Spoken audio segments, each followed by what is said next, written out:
It is time for Arthur Schwartz to make his appearance, which we always love on a Monday morning. We talk about food, and we just push a button and voila, instant Arthur. Good morning, Arthur. Excuse me, easy for you to say. So it's Halloween, as you pointed out, but I didn't need pointing it out. The Food Network has turned into the Halloween station about 2 weeks ago. I just checked it out on the guide this morning to see. Well, it's wall-to-wall Halloween baking. I don't know who Halloween bakes. Not me. I always thought candy was the main food event on Halloween. But anyway, I watch too much. Let's start with I watch too much TV. And I'm trying to wean myself away from the big tube. There's no food worth watching on either the Food Network or the Cooking Network, or those are the only two networks I really get with food. I guess on the weekend, the public TV has some food stuff that might be worthwhile. I don't watch it. However, my guilty pleasure lately, starting out to get away from political news, is TikTok. Now, what got me going on TikTok was I know a family that is very friendly with the actress Renee Taylor, and they've actually been in Renee's TikTok videos. And Renee, at age 90, is doing TikTok videos. And I thought, well, first of all, Renee is very funny. I know Renee, and I was thrilled to see her on TikTok. And so I started following Renee Taylor, and then this one and that one. And they have the best algorithms on TikTok, because if you like something, you get more of it immediately, like instantly.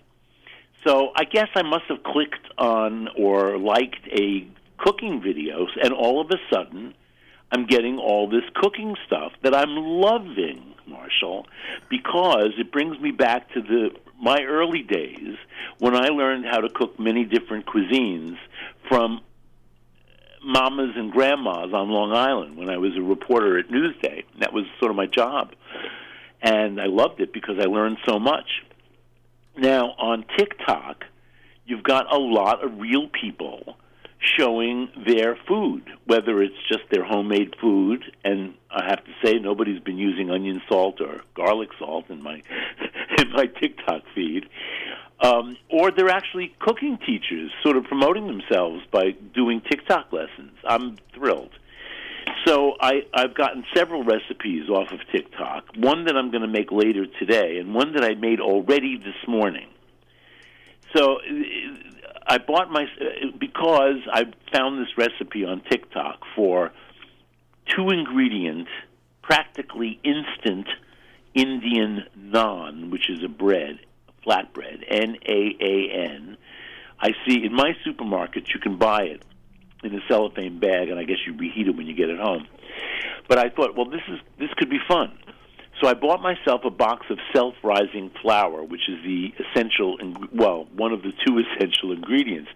If you've never worked with self-rising flour, there are only two brands that I know of. Presto is what I bought, and Swan's Down is the other one. I think they're pretty much the same. It's cake flour, which is a soft flour, a finely milled flour, not all-purpose. It's fine. It's for cakes. It's called cake flour. And also biscuits.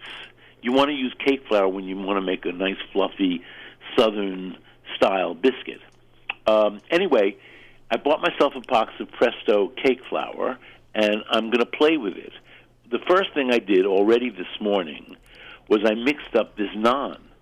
It's just 1 cup of cake flour, self-rising flour, I should say, 1 cup of self-rising flour, and 1 cup of 5% Greek yogurt. By the way, 5% fat yogurt is not going to kill you.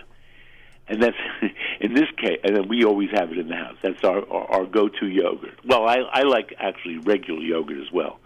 Bob's go-to yogurt is 5% fat, Greek yogurt. Anyway, 1 cup of that, 1 cup of flour. I was skeptical that these proportions were going to work, and in fact, they worked.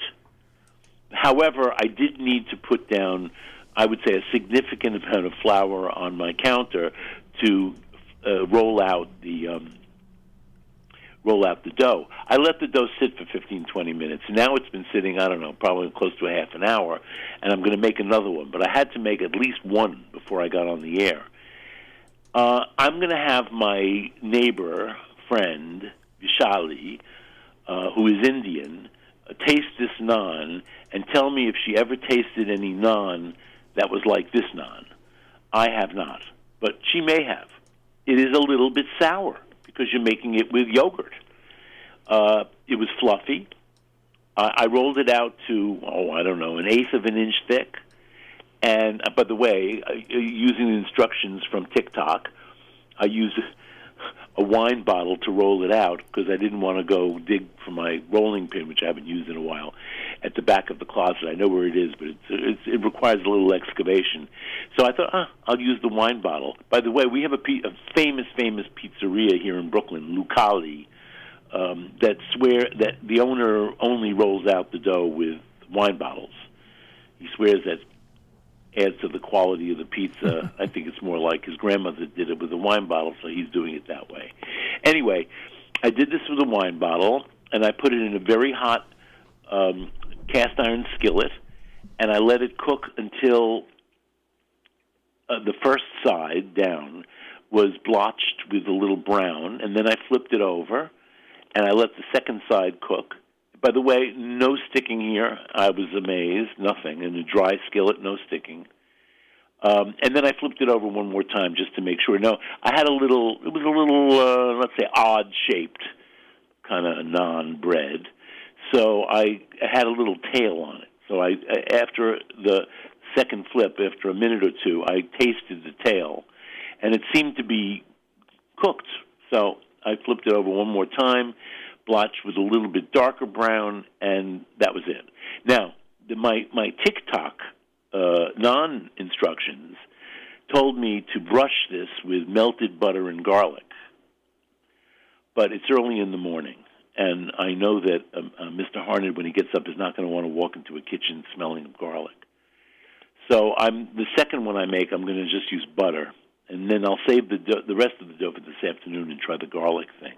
Anyway, I am really enjoying TikTok for other reasons, by the way, besides learning how to make naan.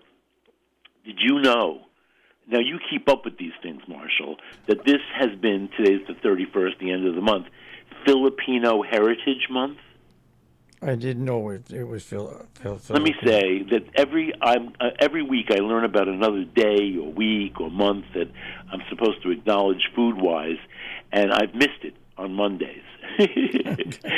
I don't know what today is. It's bound to be something, but because every day seems to be something. But this was Filipino Heritage Month, and several Filipinos who know how to cook have been on TikTok showing us their favorite or most classic Filipino recipes. So, of course, I'm going to have to make some adobo, Filipino adobo this week, because that got my mouth watering. And then there's a Cambodian woman on, this I don't get.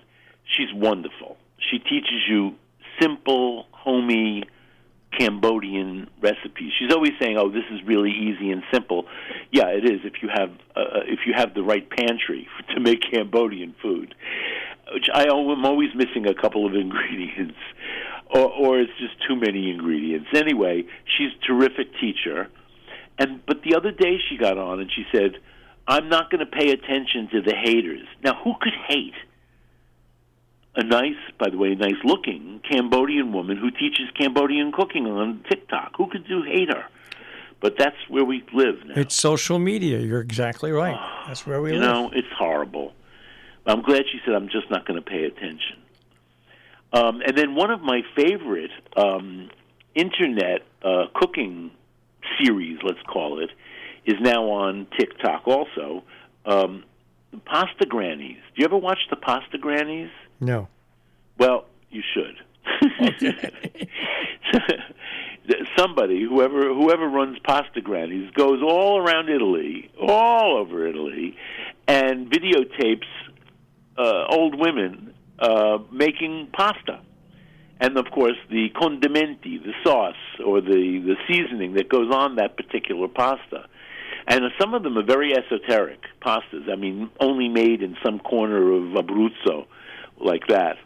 I'm waiting for the one that I want to learn is there's a pasta actually from Abruzzo made with only egg whites. And you have to save they were so poor they only used the egg whites to make the pasta, and they would save the egg yolks to make something else, because, of course, the yolks can do a lot of things. Anyway, Pasta Grannies is on TikTok now, and on mainstream TV, I have not much to recommend except that I do enjoy Andrew Zimmern. You ever watch Andrew? He does these weirdo. They're not even weirdo anymore. I think the show is called something Destination. Yeah, they've calmed it down. It used to be really weird food, and now it's just weird. Not as quite as weird food. Well, I have to say that Andrew, who I do not know, has way better producers than the guy who's on CNN on Sunday night. What's his name? Stanley Tucci. Yeah. Because Stanley Tucci's first series, the first episodes, got so much wrong I couldn't watch it after a while. And, of course, my friend said, well, you just know too much, Arthur. Well, maybe I do, but that doesn't mean they shouldn't get it right. However, Andrew gets it all right. And he, by the way, Andrew does New York, neighborhoods even in New York. So I can, and in places that I know. So if he goes to a place I know, and I think he got it right, then I'm going to believe all the places I don't know. Whereas with Stanley Tucci, I don't know. I'm not watching it this season. I'm too busy cooking from TikTok. So here's what my project of the day is. It's not a well, besides the dough, the TikTok dough, I want to make Dan Dan noodles. I can't believe it. You love Dan noodles? Yes. I do too. I never knew of them until about a month and a half ago. Oh, really? So now you can't get enough. Oh, I have it at least once a week. Okay, there you go. So I order it in, of course. But the fact is, and the places that I order in from don't make Dan noodles all that well. And it's an easy thing to make, according to my TikTok feed. And if you go on TikTok and you put Dan in the search engine, you're going to come up with, I don't know, at least a dozen different recipes. But the one that I'm going to make, it seemed to me sensible and easy, and the only thing I don't have in the house for it is noodles, Chinese noodles. I might go out this morning because I know where I can get them close by. But anyway, you can make this with spaghetti. I don't know, what does your Chinese restaurant make it with? It looks like a form of a thinner form of lo mein. Okay. Right. Yeah. Right. Actually, just this morning on TikTok, I saw somebody was using ramen noodles. You can buy those packages of ramen and just throw away the seasoning thing, and you just use the noodles. You can also buy on Amazon, type in ramen noodles, and you can just buy the noodles by a lot of different manufacturers. Oh, yeah. I'm sure you can, too. Yeah. Also, not as convenient as going around the corner, though. So, and that's, by the way, we now have, I complain about my snobby supermarkets in my neighborhood, and the one that's like a normal one is a bit of a walk, but I do it because I like it. But a new normal supermarket has opened around the corner where the old but horrible normal supermarket was. And I've only been in twice, but it's extremely well organized, which is nice. But I have to say, two neighbors of mine commented about the prices were high. This is my theory. It's a brand new supermarket. It's not even open a week yet. It's a week today. Everything has been stocked on the shelves just within the last couple of weeks. So everything in the store is at a new price, at the new normal price. And you go to a long-standing supermarket, they're still going to have food on the shelf that has the old prices. So it's not going to seem so expensive, but believe me, it's all turning over, and it's all going to be like my new one. But I don't know if they do have spaghetti on sale this week. My favorite Checo supermarket brand, and so I stocked up on that, and I'm going to make it with that. So here's the deal, Marshall. You're making two different seasoning mixtures. One goes on the noodles, and one goes in the meat. Do you have yours with pork on top? Pork. Yeah. So for the pork, for a half a pound of pork, you want a tablespoon of rice wine. I don't know if you have that in the house. I keep these. These are basic Chinese ingredients. A tablespoon of rice wine. If you don't have rice wine, you can use sherry. Dry sherry is best. If it's a little sweet, it's okay too. 2 tablespoons of light soy sauce. If you only have regular, don't worry about it. A half a tablespoon of dark soy sauce. Now, just to say, if you're using regular soy sauce, 2 tablespoons, you don't have to bother with. You just add a couple drops more. You don't have to use the dark, which you might not have. And a half a teaspoon of pepper. My recipe says white pepper, but I favor black pepper usually. But I do have white pepper. I'm going to probably use it in the end. And a half a teaspoon of 5-spice powder, which I do keep. I do have in the house, and mine is less than a year old, so I'm thinking it's pretty viable. You mix all those things together, and then you pour it over the half pound of ground pork. You knead the seasonings into the pork and let it stand at least 15, 20 minutes. But while you're letting it stand, you make the sauce that goes on the noodles. And this recipe calls for a quarter of a cup of chili oil. Now, I have store-bought chili oil, and it is not really as hot as you think it is. So you might want to use the full quarter cup that this recipe calls for. On the other hand, if you're a little afraid of the heat, why don't you reduce it to 3 tablespoons instead of a quarter? And you blend the chili oil and a quarter of a cup of soy sauce, another liquid, into 2 tablespoons of sesame paste. Now, you might not have Chinese sesame paste, but you might have tahini in the closet, in the cupboard, and that works perfectly. And if you don't have that, you can use peanut butter. Use 2 tablespoons of peanut butter, and then if you have some sesame oil, add a few drops of sesame oil to give it that sesame edge. And a half a teaspoon of that 5-spice powder again.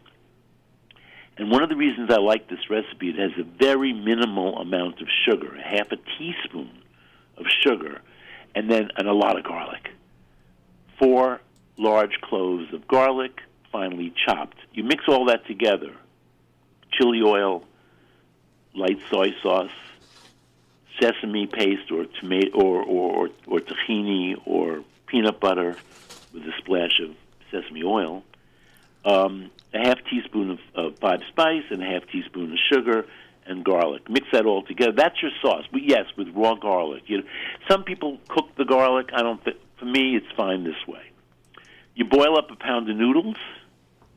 You put them into that sauce and toss them until they're coated, and you top it with the pork that you have cooked in a hot pan until it gets well cooked, actually a little crispy. Put that on top of your noodles, garnish with sliced scallion, and if you like, chopped peanuts, and feast. Does that sound like your Yeah, they don't use ground pork though. They use really thin sliced pork, little strips of pork. Mm. But well, that's another way. But I found it about a month. I decided to try it, and it's really good. Oh no, it's wonderful. Well, I like spicy food first, and second, or I should say, first it's pasta. Second, I like spicy food. And a lot of these, I must say, I've been learning on TikTok that a lot of these Asian noodle dishes are really just about the sauce. They're all the same noodle. But in fact, one of the noodles that I want to buy and play with is udon, which are thick Japanese noodles. And I always like the texture of udon. So I think, in fact, don with udon could be very good. The other thing, now that I'm back to eating carbohydrates, I'm making all my favorite carbohydrate things. Like last night I had egg noodles with pot cheese and butter. But I made earlier this week kasha varnishkis. Do you know kasha varnishkis? God, Did I yeah. already say this?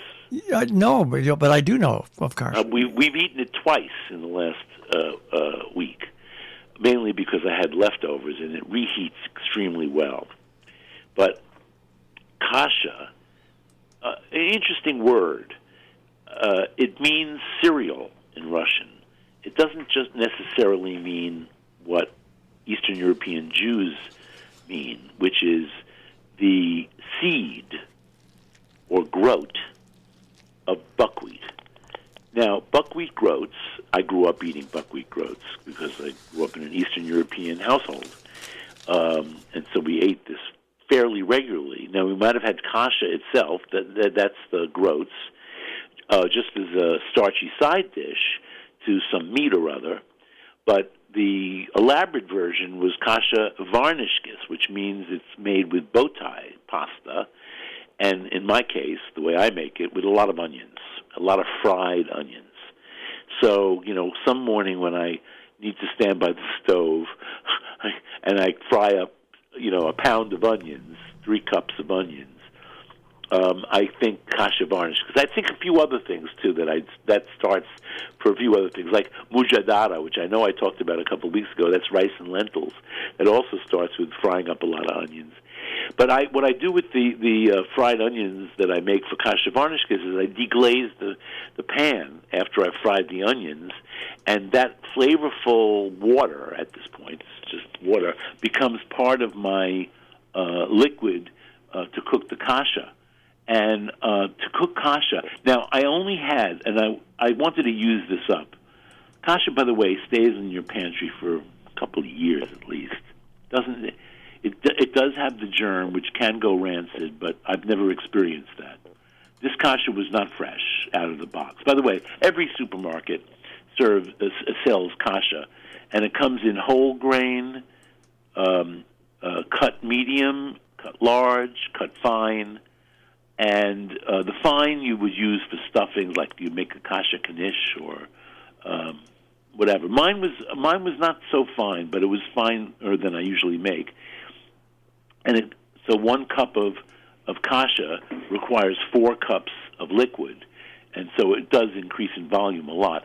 So you fry up a lot of onions, and then to make the kasha, because you want it to be separate at the end, you scramble an egg and pour it over you 1 cup of kasha in a hot skillet, and keep turning the kasha in with the egg and it's all going to clump up, and until the kasha separates again, becomes individual grains, and it's fragrant. You can really smell the nutty buckwheat groats, and at that point you put in your liquid 4 cups of whatever, preferably some broth, and then the water from. If you're making the onions, just before you cook this, you can deglaze the pan and use that onion water too. Salt. Let's not forget salt, unless you're using a salty broth. And then cover the pan and cook it over medium-low heat until it all puffs up and gets tender, and that doesn't take very long at all, like maybe 10 minutes. By the way, that's a good reason my mother and grandmother made kasha often. It was a very quick thing to do. They didn't do the onions and the varnishkis, the bow tie pasta, except for a special day. By the way, many people these days think of that as a delicatessen dish. Yes, they sell that in Jewish delicatessens. However, we never did. We never bought it. We always made it. And one of the ways I remember eating it a lot was just as a side dish, but when my mother made a pot roast or a brisket, all the juices or sauce from the brisket or the pot roast, whatever it was, went on top of the kasha. It was, to me, that was better than mashed potatoes. Not for my father, but to me it was better. I just love kasha. I love the nuttiness of kasha. I did go to the Soviet Union 30-whatever years ago, before it was Russia, and they served kasha for breakfast. You know, we'd be in these, in those days, in-tourist hotels, which catered to the tourists, and they would have a breakfast buffet, and there was always, because it's a breakfast cereal. It could be a breakfast, you know, put cream on it, put sugar on it. It's a breakfast, and very, very nutritious kasha. It's high in fiber, it's high in B vitamins, a healthy grain. You can consider, by the way, gluten-free. So those of you who are looking for, you know, starches that are senza glutine, without gluten, you can look to kasha. And as I said, it's sold at the big brand that's sold in most supermarkets is Wolf's, which is an excellent brand. Here in Brooklyn, where we have so many Russians and Ukrainians and other people who eat kasha, you can go to some stores and they actually have huge bags full of kasha. You know, you buy a 5-pound bag of kasha because in your family you probably eat it every other day. But we go to an Azerbaijani restaurant. Now, kasha, or buckwheat groats, is not Azerbaijani, but because they cater to so many Russians and Ukrainians at this restaurant, they have kasha as one of the starch choices you could have with your meat. I always laugh about that. I guess I'm still laughing. One of these days, I have to make you a good pot of kasha varnishkis. Yeah, I've heard about it. I've never had it, but it's one of those things I would like to experience, to be honest. Well, when you grow up in Brooklyn, it's like part of the woodwork. It's not unusual at all. But I did serve it to. By the way, I've invited a friend who's from Colombia who loves pasta to come and have kasha varnishkis because he's married to a Jewish woman and she's never made it for him, and he knows he's going to love it. So, and as everybody says when they eat one, a lot of fried onions makes it. So that's it. I'm trying to stay sane in these insane times. My favorite thing on TikTok is there's this one chef, and he plays some of these people make these incredibly stupid recipes, and he plays them and he comments over them. Oh, I should find him. Who is he? I don't know, but he's hilarious.